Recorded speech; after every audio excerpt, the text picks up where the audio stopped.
대표님하고 정구원 씨 풍기는 그 친밀함이 있었다니까.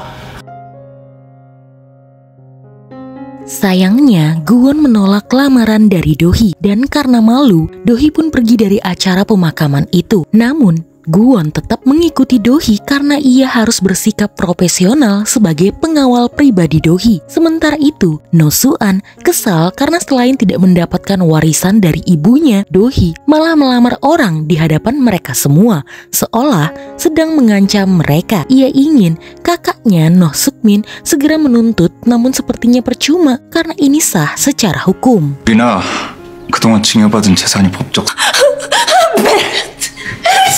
Sementara itu, Dohee mulai menjauhi Guwon.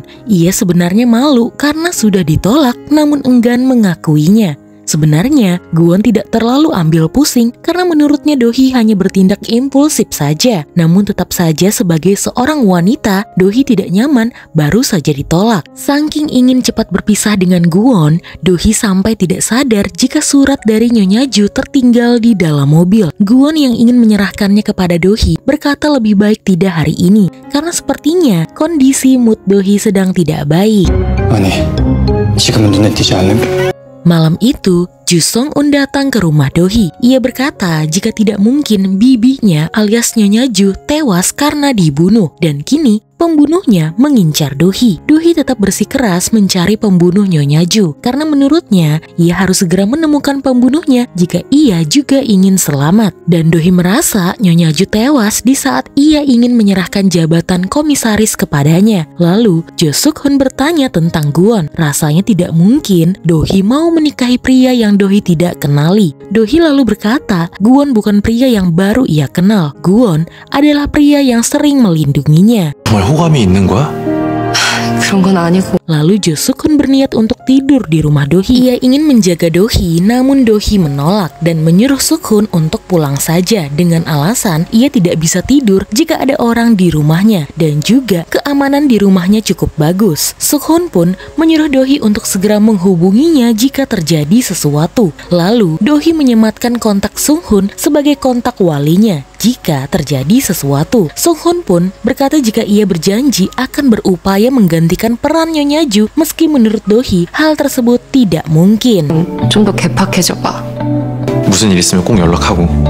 Sementara itu, Guwon lalu menceritakan kepada Bokyu jika ia baru saja dilamar oleh Dohee. Bokyu kegirangan karena menurutnya ini adalah cerita romansa yang sangat ia impikan. Tapi sayang, Guwon menolak lamaran tersebut karena menurutnya Dohee hanya bergurau saja. Dan sebagai demon, tidak mungkin ia bermain permainan manusia semacam itu. Lebih baik ia memikirkan pekerjaannya saja. Lagi pula, menurut Guwon, menjadi pengawal saja cukup melelahkan, apalagi harus menikah. Lalu, Jin Gayong masuk ke dalam ruangan Guwon sambil menghunuskan pedangnya dan bertanya apa pria yang Dohee lamar adalah Guwon. Rupanya, sebuah artikel baru saja rilis jika Dohee baru saja ditolak oleh pria yang ia lamar. Bertepatan dengan hal itu, Dohee pun menelpon Guwon dan mengajaknya untuk bertemu. Dohee juga membaca artikel tersebut. Di sana ia kesal karena artikel itu berkata jika ia ditolak mentah-mentah. Ia lalu bertanya kepada Guwon, mengapa Guwon menolaknya. Guwon juga balik bertanya, mengapa harus dia padahal di sana banyak orang. Dohee tidak bisa menjawab. Ia pun malu karena lagi-lagi ditolak oleh Guwon sebanyak 2 kali. Guwon lalu mengantar Dohee pulang. Selama di perjalanan, ternyata Dohee tertidur. Guwon lalu menggunakan kekuatannya kepada orang yang mengklakson mobil sembarangan agar tidur Dohee tidak terganggu. Karena hari ini Dohee sudah mengalami banyak hal. Dan diam-diam Guwon memasukkan surat dari Nyonya Ju ke dalam tasnya Dohee. Ia pun berpura-pura mengerem untuk membangunkan Dohee. 화를 얼마나 보는지 아주 그냥 시끄러워 죽겠네. Saat di rumah, Dohee juga menyematkan kontak Guwon sebagai manajernya untuk jaga-jaga. Lalu ia membaca surat dari Nyonya Ju yang intinya isinya Nyonya Ju berharap kepergiannya tidak membawa luka bagi Dohee. Jabatan yang Nyonya Ju serahkan kepada Dohee adalah medan perang yang harus Dohee hadapi. Tidak mudah memang, tapi Dohee harus bertahan. Nyonya Ju juga mengungkapkan alasan mengapa ia menyuruh Dohee menikah sebelum menjabat sebagai komisaris. Itu semua karena jabatan itu membuat kita kesepian. Dan selama ini Nyonya Ju begitu kesepian dan hanya Dohee yang menemaninya. Seumpama Dohee gagal dan tidak sanggup, maka lebih baik Dohee melepaskan jabatan ini pada serigala lapar dan selamatkan diri Dohee. Namun Dohee memilih untuk berjuang karena Nyonya Ju memberikan jabatan ini kepadanya karena percaya Dohee sanggup berjuang seorang diri. 근데 나 믿지? Sementara itu, kenangan Guwon pada masa lalunya akhirnya terungkap jika ia adalah tuan muda tampan bernama Yi-seon. Sayangnya, Guwon tidak tahu apa marganya, sehingga sulit bagi Bokyu untuk mencari nama Guwon di masa lalu. Namun Guwon berucap, entah apa ada baiknya ia mencari tahu tentang masa lalunya saat ia masih menjadi manusia. Bokyu lalu berpikir, mengapa ingatan manusia Guwon kembali? Padahal Guwon sudah hidup menjadi demon selama 200 tahun. Apakah ini karena Guwon tidak memiliki kekuatan dan hidup seperti manusia biasa? Akibatnya, maka Guwon harus berhati-hati dan Guwon tidak bisa menghindari yang namanya penuaan. 아니 그럴 리가 없어. Keesokan harinya, saat Guwon mengantar Dohee bekerja, ia meminjam tangannya Dohee untuk menghibur dirinya jika kekuatannya ini masih ada. Tapi karena terlalu sering dipegang, Dohee pun langsung menarik tangannya karena menurutnya ia tidak mau dilihat oleh orang-orang jika ia bergandengan tangan dengan pria yang sudah menolaknya. Guwon lalu menjelaskan jika ia butuh kekuatannya yang ada di tangan Dohee. Jika tidak, ia akan menua seperti manusia biasa. Dohee pun sadar, jadi Guwon hanya ingin memegang tangan karena takut menua. Dohee lalu menolak untuk dipegang-pegang karena menurutnya dirinya bukanlah pengisi daya. Guwon lalu mengancam jika ia tidak mau lagi menjadi pengawal. Sama seperti Guwon, kalau begitu Dohee akan menghapus tato yang ada di tangannya ini. 항상은 곤란하다고. 그럼 언제?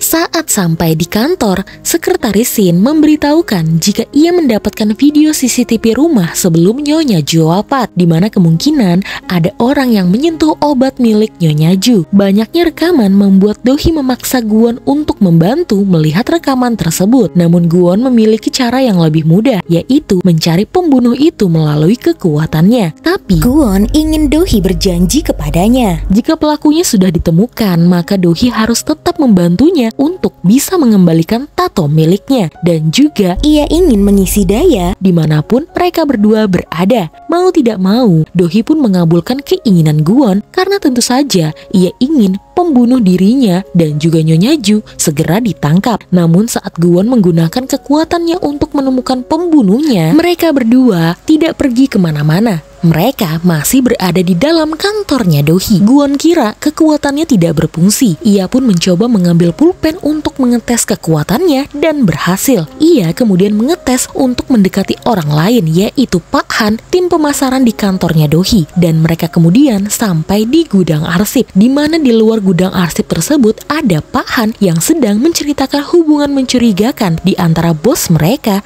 Do Dohee, dengan pengawal Jong Guwon. 맞아. 뭐래 진짜? 남들 모르게 테이블 밑으로 손잡고 있으면은 Setelah itu, Guwon membawa Dohee keluar dari gudang arsip dan Dohee sadar jika kedekatan mereka berdua memang mengundang kecurigaan bagi orang-orang yang melihatnya. Sementara Guwon heran mengapa kekuatannya tidak berfungsi. Padahal, sewaktu menyelamatkan Dohee, ia dengan jelas melihat wajah pembunuh tersebut. Dohee lalu bertanya, apa saat berpindah tempat, Guwon mengingat wajah orang itu terlebih dahulu. Rupanya, wajah pembunuh itu memang sering berganti-ganti karena ia memakai topeng. Ia bersembunyi dengan aman karena tidak ada orang yang tahu dengan wajah aslinya. 대체 왜 그놈한테만 안 먹히는 거야? Sementara itu, rupanya yang membunuh Nyonya Ju adalah pria yang diam-diam dendam setelah ditegur oleh Nyonya Ju karena sudah membunuh kepala keuangan Mirai Group. Ia diam-diam mengambil obatnya Nyonya Ju dan membuangnya ke toilet, lalu menggantinya dengan diklopenak. Aksinya memang terekam CCTV rumah, tapi ia berhasil menghapusnya dan hal tersebut disadari oleh Dohee. 한 발 늦었네.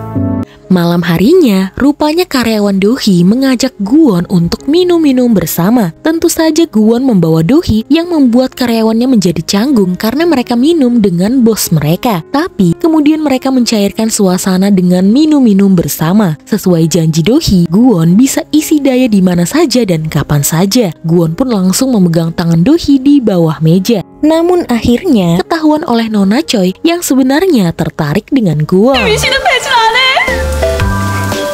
Pada kesempatan itu, karyawan Dohee bertanya kepada Guwon mengapa Guwon menolak bos mereka. Apa karena Nona Dohee bukan tipenya Guwon? Guwon lalu berkata jika ia menyukai Dohee.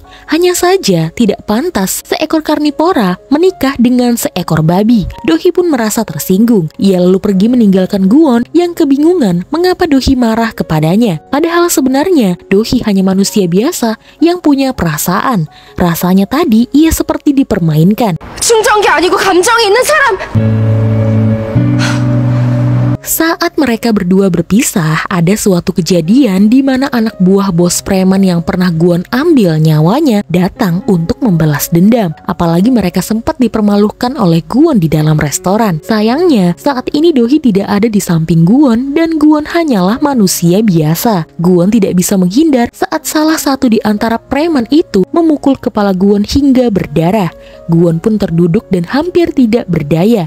Sampai kemudian Dohee pun datang dan menyelamatkan Guwon. Preman-preman itu bertanya siapa Dohee. Sambil menodongkan senjata gas air mata yang ia bawa, Dohee berkata jika ia adalah pengawal dari pengawal itu. Lalu dengan keberaniannya, Dohee menembakkan gas air mata itu sambil mendekati Guwon agar Guwon bisa memegang tangannya. Dengan tenaga yang tersisa, Guwon langsung meraih tangan Dohee dan seketika waktu pun terhenti.